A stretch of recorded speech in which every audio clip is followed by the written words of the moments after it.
টঙ্গী ফ্লাইওভারে এইমাত্র একজন ছিনতাইকারী আটক হলেন। গ্রামের বাড়ি বলছে নাটোর বড়াইগ্রাম উপজেলা চাঁদপুর গ্রাম। আব্দুল খালেকের ছেলে, তাকে হচ্ছে ঢাকা উত্তর আজমপুর। এত সুন্দর একটি চেহারা তো কাজ করে খাইতে পারে, ও কেন এই ধরনের কাজ করবে? ফ্লাইওভারে এইমাত্র একজন ছিনতাইকারী আটক হলেন। তাকে টঙ্গী সরকারি হাসপাতালে প্রাথমিক চিকিৎসা দেওয়া হচ্ছে।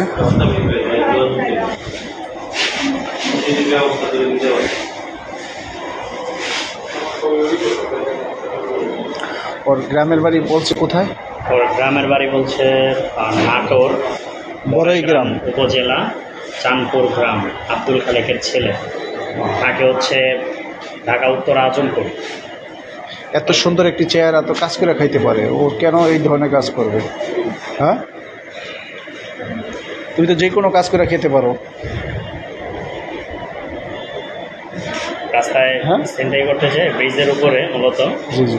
যখন ব্যাগ টান দিচ্ছে, মানে আমিও একজন গণমাধ্যম কর্মী, আমি যতটুকু আর কি মানে শুনলাম ওখানে যাওয়ার পরে মানুষদের কাছ থেকে আমাদের কাছে ফুটেজ আছে। বিষয়টা হচ্ছে যে ছিনতাই করার সময় পিছন থেকে যে কোনো একটা গাড়ি আর কি দেখেছে, দেখার পরেই মানে ওকে পালাতে যেতে না পারে সেই গাড়ির ড্রাইভার ওনাকে সহযোগিতা করছে, পাশ দিয়ে বাড়ি দিচ্ছে। আর ও হচ্ছে কোনো ব্যাগ ট্যাগ নিতে পারেনি, নেওয়ার চেষ্টা করেছিল বাট নিতে পারেনি।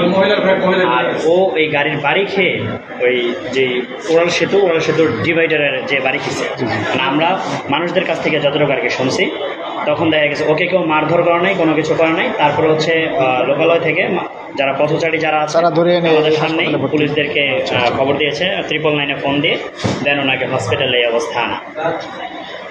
কত সুন্দর একটি চেহারা, ইয়াং ম্যান, কাজ করে খাইতে পারো, চিন্তাই করো কেন? হ্যাঁ, এত সুন্দর চেহারা।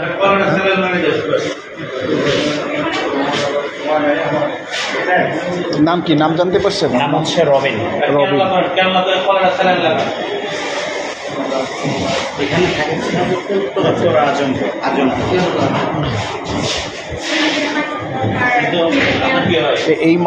এইমাত্র টঙ্গী ফ্লাইওভারে একজনকে আটক করা হয়েছে।